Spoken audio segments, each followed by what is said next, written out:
16ই ডিসেম্বরের দিন কাছিয়ে আসছে। এই আনন্দে এক বাংলাদেশি মেয়েটি তার পুরনো গাড়িতে বাংলাদেশের পতাকা আঁকছিল।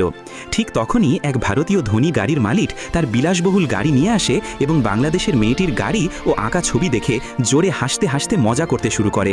এটা দেখে বাংলাদেশের মেয়েটির ভীষণ রাগ হয়।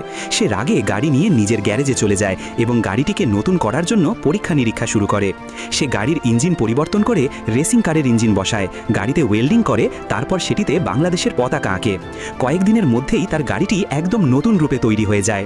এরপর বাংলাদেশের মেয়েটি ভারতীয় মেয়েটিকে রেসের চ্যালেঞ্জ দেয়। রেস শুরু হয়, কখনো বাংলাদেশের গাড়ি এগিয়ে যায়, আবার কখনো ভারতের গাড়ি।